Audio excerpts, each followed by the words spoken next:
The wild here doesn't whisper, it roars. Glaciers crack like thunder. Waterfalls carve paths through time. And in the middle of it all, she waits. Motor yacht unbridled.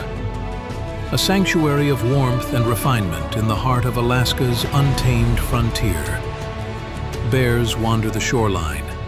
Whales breach on the horizon. Seals nap on drifting ice while you sip champagne on the aft deck. This isn't a cruise, it's a calling, and only the bold will answer. Now booking your next unforgettable charter, yachtunbridled.com or through your preferred charter broker. It was a delight. Top of the morning, folks. Liam here again, Motor Yacht Unbridled. I currently have the honour to speak to Brooke, who is kind of a bit of a starstruck right now speaking to you because I saw you up on that stage and I saw your perfume everywhere. But introduce yourself, Brooke. She's from a company called Virtue, which is a fragrance. Yeah, sure. So my name's Brooke Lean. I have a company called The Virtue. We're based in New Plymouth, New Zealand, so at the edge of the earth. I've just finished up launching our newest perfume, SeaKeeper, which is in collaboration with the SeaKeepers Society, where the fuels from every bottle goes back to looking after our ocean. So that's been a blast. Yeah. Well, that's where I came across you. It was actually the night before. Someone gave me a couple of bottles at the International Super Yacht Society Awards. I said, you've got to try this. And I tried it, and then I actually saw you the following evening. So the word's getting around. Oh, fabulous. But tell me about what inspired you to create Virtue, because you're a professional photographer, 25 years. Yep. So it's been my only, occupation, really. So it's been about telling stories and connecting with people. And then the perfume has come second. It was for adding to that visual storytelling element of my photography originally. So the way in which I see the world and smell the world and feel it, it was just another communication tool originally. And then as I got deeper into it, so I used to shoot stories, and then I decided I wanted to create another element, so another 4D element to an exhibition I was having. And so I created scents to go alongside it, as well as food and music. And when I did that, I could see how powerful that was at transporting people to feeling what I feel when I create something. So I didn't have to say as much. Yeah. So the byline for my business is, say less, smell more. So although I love to chat, I love to talk, but I kind of like to let my work do the talking. So it was kind of wonderful to have another element. And then as that grew and I started learning, I got obsessed. I got absolutely obsessed with it. And so we had 10 fragrances so far. SeaKeeper being the latest. Oh, I didn't know that. So I knew there was more to it because all of a sudden it popped out of left field and I saw SeaKeepers, Virtue, and then the presentation that you made. I think I can now understand your photography background because it shocked the whole room. It just shut it down. Did it? Oh, the photography was stunning. And the photography and it just took everyone on this little journey. And then you kind of rounded it up nicely, with the fragrance itself and the story of the fragrance. So firstly, congratulations. What an achievement. Oh, thank you so much. I really didn't know what I was walking into, turning up at this boat show at Fort Lauderdale, a whole nother world. I'd kind of prepared myself for it, but I was tunnel vision for getting on that plane and leaving New Zealand. I just was sort of stepping through all of the jobs I had to do. I didn't really give it too much thought, because I think if I thought about standing up there and putting my work up on that big screen in front of all of these wild people in that room, I think I would have lost it. Yeah. Well, I mean, so what was your takeaway? How did you feel? Because there's some big people in that room. There's some really, it was for Jimmy Buffett as well. It was, honoring him. And, it was just massive. And his daughter Savannah was bidding on the 100 ml donation perfume there, and then bidding against Simon Tusha, who I now know and know what his business is. And, these people are really interesting and well-connected people, which I hadn't given a huge amount of thought to. I had to make the perfume, I had to create it, I had to make something that I thought people would want. And then that moment of stepping on the stage there was just another little dot in that process. Yeah, well, Not you have to stand behind it too. You know, you got to stand behind the product. And how were you received? I mean, how did it flow into another day? I mean, I heard some stories there. It sounded great. Yeah, I had a lot of really wonderful feedback, and that product got out to so many people on that evening, and then throughout the boat show, which was really exciting as well. So, lots of phone calls, lots of emails, lots of people interested in having it on their boats and wanting to know how they can get it, which, that is the most beautiful outcome from that, I think, Liam, because the more we sell, the more money we get to give back to SeaKeepers. And I think we have already donated with our sales so far a 10,000 New Zealand dollar to the SeaKeepers Society from our launch. So that's pretty exciting. Yeah, very much so. And I reached out to you. That's how we connected. And I was like, I would love to give this to the clients on board, because my job's kind of similar to yours when you said you've got to create a story for the clients, which combines the visual, the hearing, the smell, and the taste in terms of the food. So you create this narrative. But the smell is something all we focus on is Febreze that we put in the cabins, and his rooms smell nice. That's what the chef said to me. Oh, Febreze, that's what we do, just to get all those smells of the cooking or the toilet or whatever out of the yacht. And then, we use lemongrass when they arrive. So, with the hands, or a citrus oil on warm towels or cold towels. But that's not really enough, whereas we can engage them in the story of your perfume. So take me back just a little bit, because you're in New Zealand. You're obviously in a beautiful part of the world. Yeah, we are. How do you start the journey of a fragrance? Well, for SeaKeepers, Lance Shepherd, who is one of the board people in New Zealand for SeaKeepers, was in my store in New Plymouth. I have a shop. I have a really beautiful store. So I have created that whole mood. And I think if you look on my Instagram, you'll see snippets of it, but I do keep it a little bit secret because it's just like a little hidden gem that you find. That Lance came in on different business. I had been doing a bit of work for a farming initiative where they were growing different primal herbs, and he was looking at a viability study for that. And he was into my store, and he went, "What is it?" He was kind of a bit shocked and taken back with it. And there is an ocean vibe running subtly through it, just with the shells and the textures and how it feels. So he asked me, "Do you make any ocean vibe perfumes?" And I said, "Yeah, I make one." And I showed it to him and gave it to him. And he took it home, and his wife said, "Yeah, I know the virtue. I've got their products." And so he called me and said, "Hey, let's go." That's it. As easy as it was. And I said, "Yeah, let's go. Let's make it." And did you think it, and how long between then and the boat show? Was it like 12 months, or was it because No, it was ridiculous. No, it was ridiculous. The turnaround was outrageous. I've never been under so much pressure to do something so fast. So this was maybe in March, and so we turned it around by then. Yeah, including all of the, marketing, all of the filming, all of the photography, the actual making of the perfume. We didn't get to make so the bottle is our stock bottle. So that was one of the things that, I had to compromise on. I would have loved to have done a, bespoke SeaKeepers bottle. I did 5.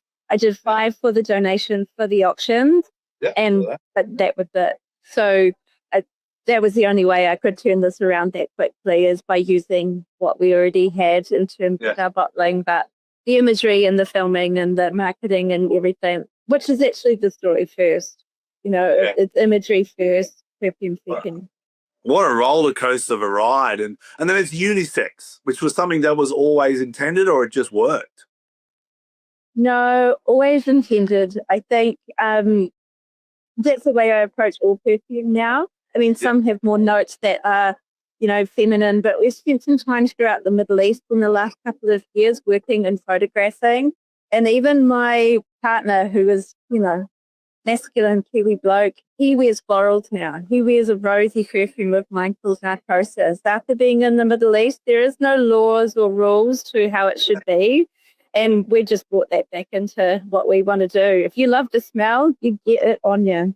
Well, that's it. It was funny, actually. My wife, I got some Tom Malone perfume for her, and I like the rosy one. She likes the citrus one, and she's like, well, you're going to have to, if you like the rose one, you have to wear it yourself. I'm like, well, actually, you know what? It actually smells nice. I like it, Hey, so. I give you permission, Liam. If you like the smell, get it on you. Yeah. So that's the next question I had, if you don't mind. How does the smell create kind of a story or a connection or their emotional memory? How does that work? You know what I mean? It's well, that's the easy part. So my job as a photographer has been always to kind of create that connection and make someone feel something when they see it. You have to work quite hard visually to do that. The thing that really captured me is scent. You do not have to work hard at all. There's a link to your olfactory nerve in your brain that runs directly from your nose, and that runs directly to your gut, to your heart, to how you feel. So if you've ever had an experience, for me, the smells are intrinsically linked, and I remember via smell, which I've only figured out in recent years. I knew I had a really strong sense of smell, but I had nowhere to put it and no reference for it now. But we all have this ability, and when you smell something, you either feel good or you feel bad. It's just whether or not you notice that. So when you move into this world, you start kind of being led by your nose, and it's a really fun place to be. It's funny, like I said, we just did a yoga retreat there just recently, and one of the things was, okay, close your eyes, engage your senses, balance the senses. But when you walk into a room, try and pick up the smells and journey through the smells. It's like coffee or bread. And it's really potent when you start really open up your senses, you get that connection. So where was the connection in the brain, you said? From the nose straight to... Yep, through nose to your olfactory nerve. Yeah, that's what it's called. Your olfactory nerve. Yeah, and so you can really, your yoga person was right, it's a way in which of staying in the room, like what can I smell, what can I touch, what can I see? And for me, I think part of this journey, why I love it so much, is that my job is to stay in that zone, and it's where I naturally want to be anyway. It's what makes me feel calm. It's what makes, it just is the right place. Exactly. It puts you in a good spot. As soon as I smelt it, I was like, it was funny because we were at a International Super Yacht Society award event, and there was like 4 or 5 men around, and we all had a little bottle. We all got given one bottle. I forget who gave it to us. Maybe it was Lance. Was Lance there? Yeah, he probably sprayed it on you. I'm like, Lance, you can't go around just spraying perfume onto people. You have to respect their own bodily wishes. Yeah, it was hilarious. He sprayed it on me, and they gave me a bit, and then I passed. I said, have you tried this? This is amazing. And to another man, and it was like 5 men all passing this little bottle. I'm like, Lance, this doesn't look great. I got to admit, it doesn't, you know what I mean? But it was really fun. It looked beautiful. It was hilarious. It was a really special moment for 5 men to just be trying this, this perfume, this fragrance, Because what do you call it then? Because we have aftershave for men and perfume for females. So where does it, is it just a fragrance? No, I call it a perfume, which is it's a French version of the word perfume, but it's actually a descriptor of how potent it is. So there's different, so eau de toilette, eau de parfum, extrait de parfum. So a perfume is any perfume that is poured at over 20% oil capacity to alcohol. So for me, I just chose it purely as a descriptor. It also tells you a little something about it as well. So perfume, there is no rules anymore. Yeah, it's great. I love it, the neutrality of it all. And what notes do you pull out of it, or that you try to, enhance? Well, for me, I just put Dolce & Gabbana light blue on in the airport lounge here just for a bit of nostalgia. I do love all of those fresh, Versace era, Dolce & Gabbana, light blue, polo blue, all of Acqua di Parma. They've all done an ocean scent, and it's all citrusy. It's all a little bit floral. It's all a bit lovely. It's all very boring. Like, stock standard. It's not boring because yeah, it's beautiful. And so for me, when I was creating it, I was like, what can I add to this that's just going to turn that smell on its head? It needs to have that so there is a hook that people understand what I'm talking about, particularly coming into an American market where I'm weird enough as it is, coming from New Zealand, like, so it gives them something that they've never smelt before. So I did do the salty, citrusy top note thing with a little bit of the jasmine for the white floral, but the smell that turns that smell that on its head is the cedar wood, which is also, they use that for boats, don't they? Yeah. So they use cedar wood for that, so floorboards and shaping of boats. So I thought people of boats, might understand that. And then I put saffron in there, which is totally out of left field, which it's a spy. But I felt like it needed something that was going to, just flick it. So that's how we ended up there. So I took the OG kind of smell, and then I gave it the wood of the boat building, and then I just gave it my own thing to make it my own, which is the saffron. Yeah. Well, it's hit the point, because usually in yachting, and I'll be transparent, I see a lot of the gimmicks and little products coming out and this and that. I'm like, cool. But the moment I smelt it and I saw the story and visualized it, kind of saw you, I'm like, okay, this is hit it. This is a balanced package that you can promote and move forward. So it's really exciting. Like I said, I'm hoping to bring all your on as a gift for the crew for Christmas, or a gift for the clients, not only for them, but to engage their senses in the journey that we take them on. I love that you have taken it on board and you have understood the brief so clearly. It's really impressive to me, Liam. And I think that you're right, that you do create a narrative and a vibe on the yacht that I didn't actually quite know. I haven't done quite enough watching of Below Decks. But I think you're right. You're there as the captain to bring that vibe to that boat, and you have to make sure morale is up, and you have to make sure that it feels right, it's clean enough, the music's at the right tone, the lighting's there. And so that's what I do in my job as well. I do it in my shop. I do it when I used to do photo shoots. Now I just do it with perfume. Yeah, well, it's going to be busy coming up. And like you say, you are correct, because what we try and create with these clients is something that's almost unachievable. And same as with photography and art, it's something that moves someone. So how do you combine all the senses to move that person? And the person I'm trying to move is an ultra high net worth individual with so many stresses that I have to then try and take those stresses away, unpack them somehow. You know what I mean? And that helps. The smell does help. So it's so interesting, and I've never made that connection. I think I missed my calling. Like I could have been on a boat. Yeah, well, you are now. You're on every boat. That's the goal. I am now. Yeah. That's the goal. So we have to figure out how we can make that happen, Liam. So what's the supply chain look like? If you talk us through what's next, what's the next steps? We're just flying by the seat of our pants, Liam. So hold on. Yeah, I'm holding on. So, if we could drip feed the, thousands and thousands of orders, but, we still pour everything in my own studio. So we're very handmade and we're very bespoke. So that is why I think that we are something that people might want, when you're getting SeaKeepers, you're getting something that not everybody can access. Like nobody can really, so you've got a direct line into something that is uber exclusive in its own kind of way, I think. 100%. So right now it's purchased from your store direct and then shipped internationally, or is there a supplier?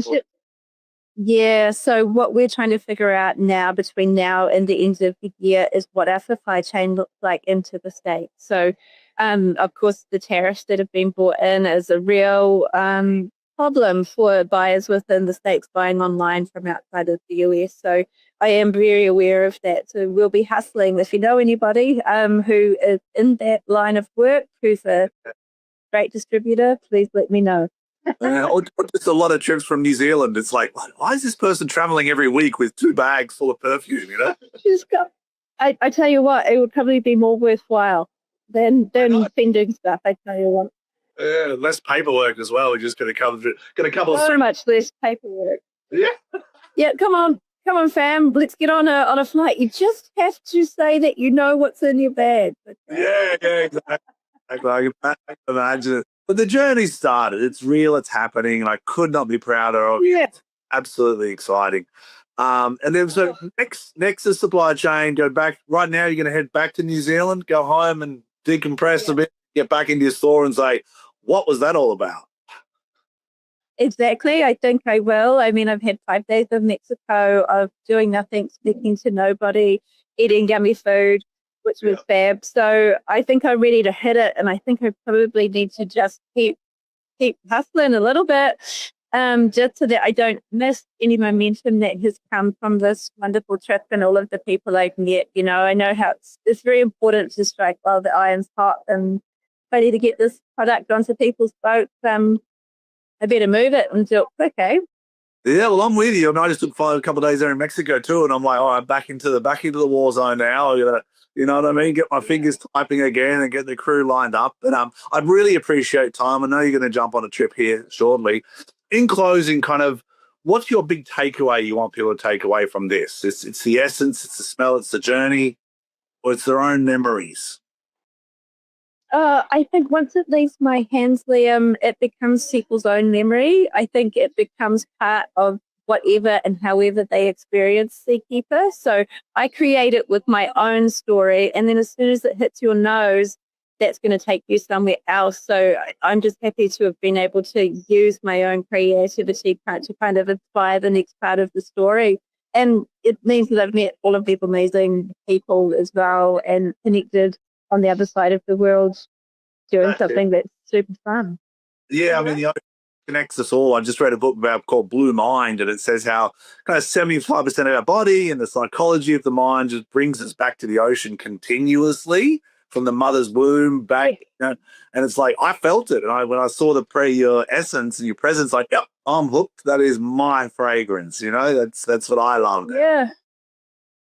Well, I mean, it was a very easy thing to create for me. It was the easiest, and it's my most favorite, and it's the most me, I guess. You know, there was nothing fake about any of it. I didn't have to push any of it. It just happened. Yeah. Well, look, congratulations once again. Enjoy the journey. Put the seatbelt on. Strap in for the ride. I'm ready. All right, Thank you Liam. for your time. Awesome. Really appreciate it. And people can find out through your Instagram, correct? Or website? Yep. Website, thevirtue.co.nz or _virtue on Instagram. Check us out on there. Send me a message. Me, he'll be answering you for a small thing of two. Yeah. That's perfect. You keep it the core. Keep it simple, you know? Yeah, keep it simple. More time for surfing. That's it. We've got to get back in the ocean. All right. Be blessed. If your brand belongs in the heart of the yachting world, this is where it happens. Yachting International Radio reaches over 1 million yachting professionals and enthusiasts every month, with 77 million impressions, 220,000 social followers, and 74,000 podcast subscribers. Our hosts are insiders, crew, captains, CEOs, trusted voices shaping the industry. This is targeted, high-impact advertising in a luxury niche. Visit yachtinginternationalradio.com/advertise